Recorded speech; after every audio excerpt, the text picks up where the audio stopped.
Hello everyone, David here and welcome to another full-length course. In this one we are going to see not only the mixing but also the full production and arrangement of modern pop vocals. You're going to learn not only how to mix professional polished vocals but also what comes before that. All the tracks that you need to achieve that professional product. How many lead vocals, what parts to record, variation, vocal arrangement, vocal production, how many doubles, how many background vocals, and I will also give you production ideas that you can use in your own projects. On top of that, we're going to see all the processing, EQ, saturation, effects for all the vocals, leads, doubles, background, ad-libs, and a lot more. For this one, we are going to analyze Bella Kelly's single Goodbye. So without further ado, let's start.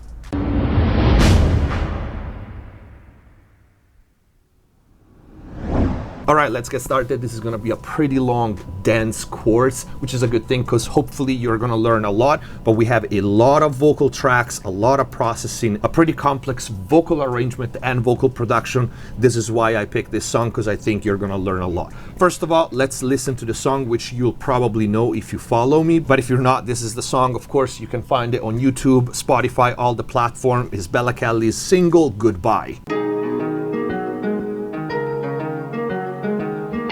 This is our goodbye, my love. This is last sunrise, my love. This is must die to us, love. This is trust I goodbye, love. I'm sick of this game.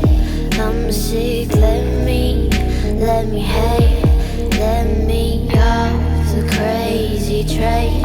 I'm sick of your face. I'm sick of heartache. Goodbye, goodbye to the tears. Goodbye, goodbye to the fears. Good times last for a dime. Good times aren't in our time. You know what you're doing, you know how you're moving. Jay's dark lipstick on those cherry blossom lips. You know what you're doing, you know how you're moving. I'm a shade of red, move on to the next. Sick of heartbreak, becoming a monster of true rage. Sick of heartache, you make my heart break. This is your death date, my babe.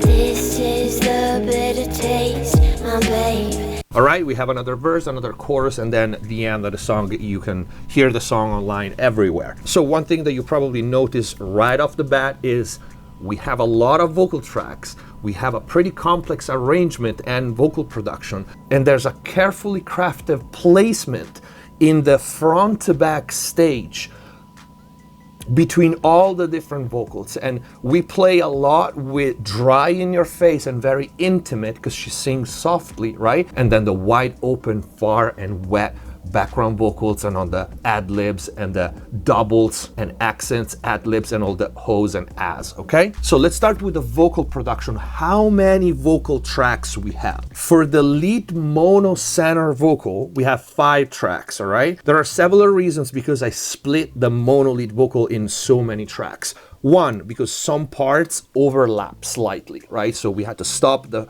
previous part and then punch in what it comes after. That's normal procedure. The other reason is because based on the different parts, so verse, pre-chorus, chorus, and special bridge, she sings in different ranges. So I needed different processing for each section, and it's easier for me to break the performance in sections as opposed to do crazy automation and start lining up too many plugins on the insert. Because it's basically one performance, one element, the output of these 5 tracks, they all go to this mono aux track, which is called lead sum.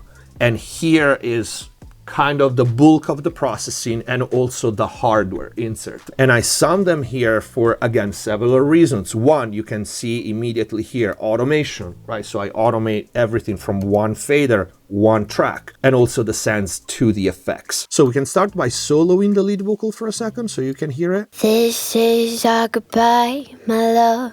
This is last sunrise, my love. This is must die to us. love.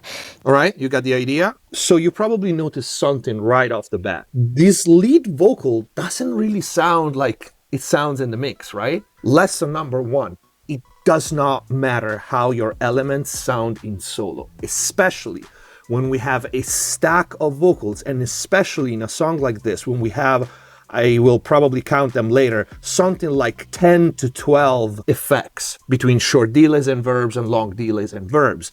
So what matters is the sum of all these elements. All these things make up the lead vocal, and we'll see all that later. Then we have the doubles. Now, notice this. Again, vocal production. You see this? I recorded everything.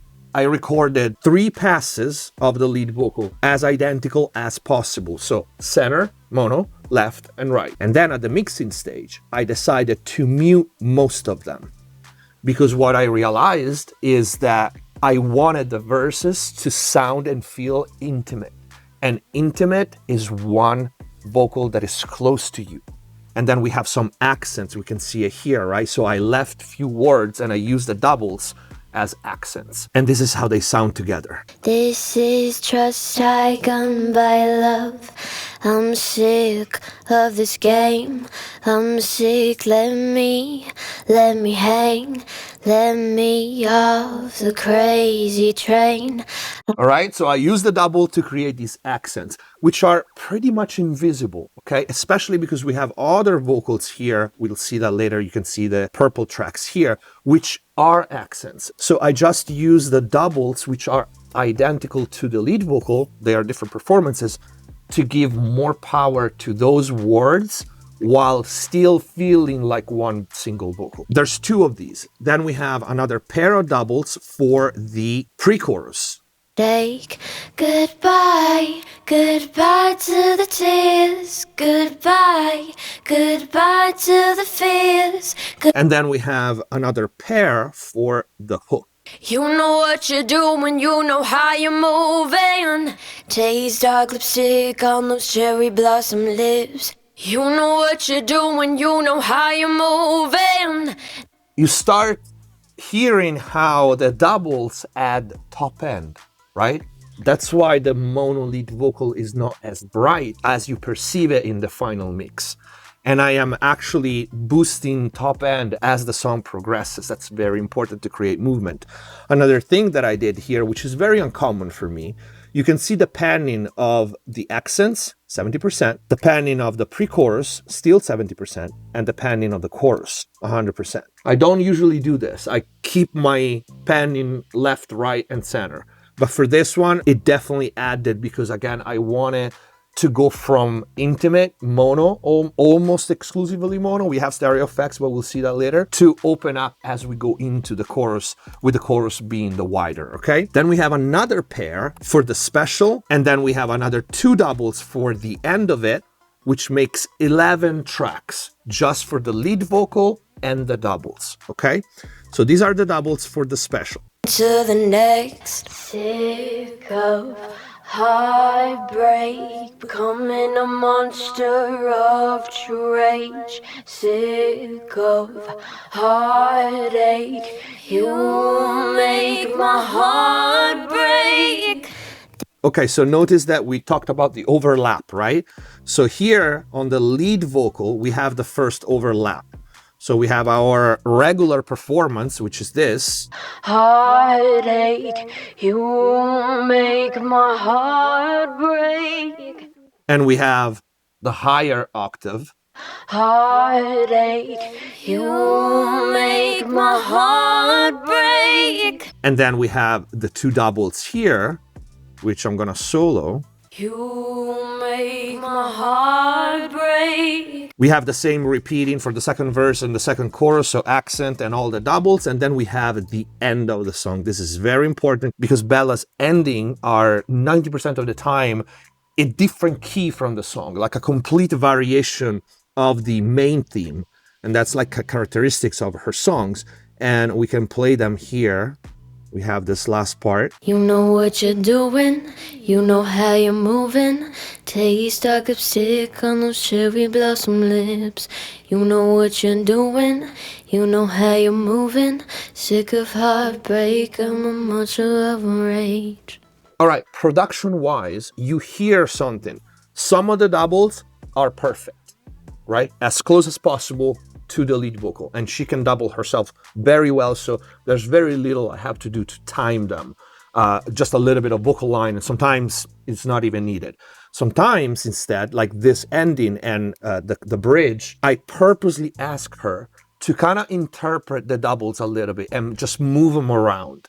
And this is an artistic choice because I want some parts to really feel this wide stereo effects and her mouth noises and the different consonants to hit your ears at different times, because I think it's kind of a production trick that fits her style very well. And if we hear only these doubles here, you know what you're doing, you know how you're moving. Taste like lipstick on those cherry blossom lips. You know what you're doing, you know how you're moving. Sick of heartbreak, I'm a monster of rage. all right, this is on purpose, okay? These little differences in vowels and how open or close she sings. Think of these as the lead vocal with the supporting tracks recorded, okay? Now there's all the background vocals, ad-libs, and accents. We start with these accents. We have left, and right. So 4 performances, all right? We are looking at the dark purple ones. Love, my love, love. And then we have a pair of higher octaves, same thing. And we only have 2 performances of this. Love, my love. All together, meaning with the lead vocal, let's just put that one in for now. We are in the verse. This is our goodbye, my love. This is last sunrise, my love. This is must die to us, love. This. All right, and if we put the doubles, the accents as well, this is what we have. This is trust I gun by love. I'm sick of this game. I'm sick, let me hang. All right, we change style here. So the first 4 are just little accents like this that kind of mimic what the lead vocal does, even though it's different octave and different style of singing. But then here I had this idea of making these words longer because they felt like hunting a little bit, right? So gun by love. I'm sick of this game. I'm sick, let me hang. Let me off the crazy train. I'm sick of your... Okay, again, this is vocal production. Notice that I purposely only recorded 2 of these, right? At the top, the purple. And we don't have the 4 performances anymore or the higher octaves. Because, again, I wanted to play with this front to back and density with the vocals. So, especially in the verse, I felt like keeping it kind of close and preparing for the pre-chorus and then the chorus. You need to think about all these things when you build a track. And then if you see the second part instead, we have full stack all the time. Babe, this is the bitter taste, my babe. This is what heartache is, my babe. This is true hate for my babe. You're sick of my mouth. You're sick of my doubt. You wanna play games in peace. You're sick. All right? So why? Because I want to differentiate verse 1 from verse 2.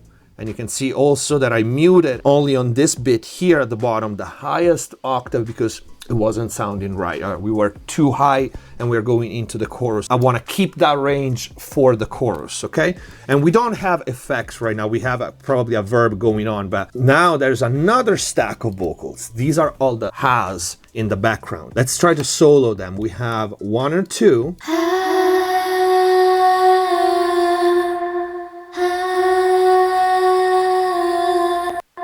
All right, and then we have another pair right here.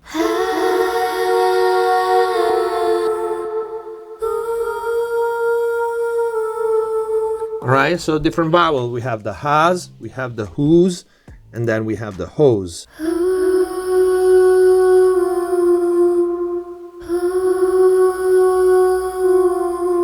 Then we have another pair.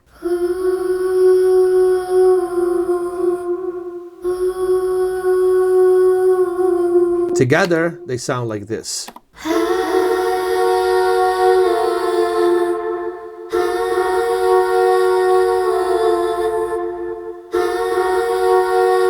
And you see that after the first 4, I go back to only 2 performances left and right.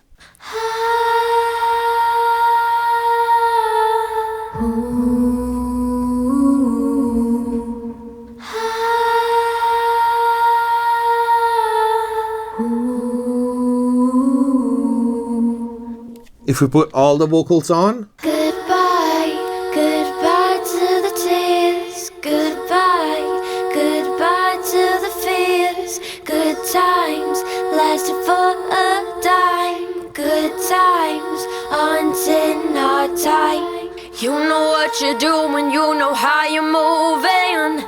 Taste dark lipstick on those cherry blossom lips. You know what you're doing, you know how you're moving. Now my shade of red, move on to the next. Sick of heart. all right, and we go back to the special. This is vocal production. Writing all the parts, thinking about how many doubles. Do I do counter harmonies? Do I do straight double that I enforce the lead? How many accent? How many ad-libs? All these things is why vocal production is important. You can be a great mixing engineer, but if you don't have the raw material that is good to begin with, your vocals will always sound weak. And as you can see, this is not as straightforward, and you can see how many things and how many times I change and mute and not use something that I recorded, like this bit, and how many times I go from 2 to 4 to 6 to 12 to 14 and then back only to 4 performances, or maybe 1 center with a couple of accents. But after the first chorus we have extra vocals. So in this part here, we leave the chorus and we go into the second verse. We have this part. Sick of heartbreak, becoming a monster of trade. Right, which has a special effects. We're gonna see that later. We have a pair of straight up doubles for it. Sick of heartbreak, becoming a monster of trade. All right, and then I have an harmony. Sick of heartbreak, becoming a monster of true rage. So we have a counter melody of what she's singing. If we put them all together, so the doubles and the lead mono, this is how it sounds. Sick of heartbreak, becoming a monster of true rage. Sick of. And then we have 2 more down here. This is muted. I recorded a 3rd performance, which I didn't use, all right? Better have it and not use it than need it and not have it. Sick of heartbreak, becoming a monster of trade. You hear how this is basically the same as the doubles and the lead, right? But she's kind of singing strange like this. That I asked her to do that. You know, so sometimes you have to you have to record kind of silly sounds that sound silly by themselves, but they have a purpose. This was to add thickness and to add another dimension, right? Sick of heartbreak, becoming a monster of true rage. Sick of heartache, you make my heart break. And all of them. Sick of heartbreak, becoming a monster of true rage. And another thing that you notice is I did not time these tracks. That's actually the part in the song in which I had the idea, so to speak. I thought, you know what? This is a cool part because we have this flanger effects where I want these syllables and these mouth clicks and noises to pop left and right and not to be aligned. So that's on purpose because it kind of bounces off and I think it's got a really cool effect, okay? Especially in contrast with the hook, which all the stacks are perfectly aligned, and then going back into the verse, which has the mono vocal just with a few accents. I thought it was a cool contrast, okay? So these are all the tracks that we have. Now we can take a look at the processing that we have on these tracks. If you are on YouTube and the video ends here, I hope you liked it. I hope you learned something. If you did, please don't forget to leave a like, comment down below. And if you want to see the full course, you can buy it on mixblastv.com or click the join button, become a channel member. You access all the exclusive videos, including this one, and you also get mix consultations with me. Thank you for watching. Subscribe if you haven't already. Stay safe. See you next time.